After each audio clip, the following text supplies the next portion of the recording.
I like sharing knowledge, I wanted to give you an insight into how Calaca, the opening track on my new album Synths, was recorded. Like all the tracks on my previous album Project Echo, Calaca started life being sequenced by a Nintendo Game Boy running LSDJ in MIDI-Out mode. And what you can do with LSDJ is control synths and hardware devices through MIDI via a device called an Arduino boy.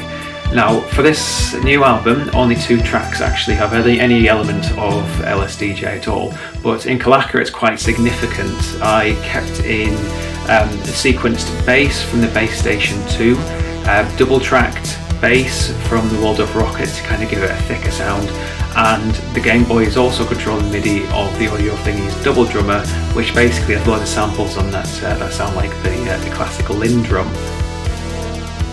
Calaca, I would say, is a song of 3 parts with 3 distinct influences, and talking of things that come in threes, I'm a big fan of the original trilogy of the Dead by George Romero, especially Dawn of the Dead. And 3 or 4 years ago I did some Halloween gigs where I covered a bunch of spooky songs, and I did a couple of Goblin covers, including one off this that was actually recommended by Instagram follower Glitchcore, so I've got you to thank for this.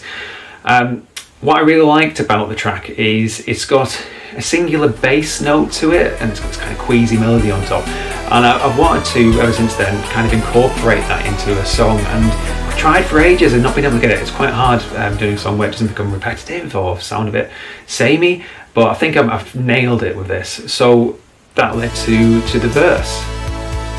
I want the chorus part to completely contrast the verse.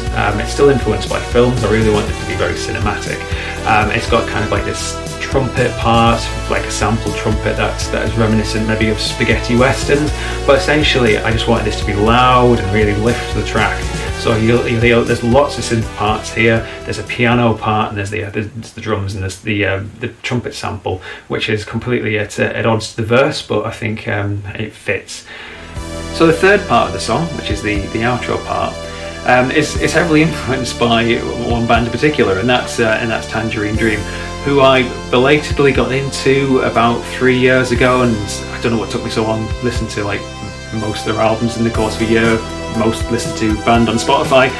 I really love them, and I particularly like the era around Logos and Hyperborea. I mean, I love them all, but I like the melodic sounds they were going for in this period.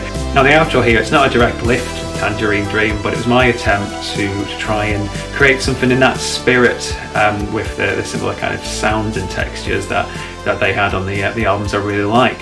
And in that regard, the Roland SEO2 has been an absolute godsend. This is the most 70s sounding synth that I have in my collection. I've been using it it's been my go-to synth for lead parts for a few years now. It's great. It's got a really moogie sound, and it's quite authentic and vintage sounding.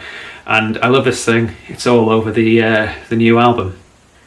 So I hope you found that interesting and not self-indulgent or anything. I think I just like sharing knowledge and experience, and just kind of, if you like the sound of the songs, this is where I'm coming from with it. And I really do hope you like the sound of the songs. And if you haven't, please check out the new album Synths, which is out on limited cassette now and digital download. So yeah, thanks for listening.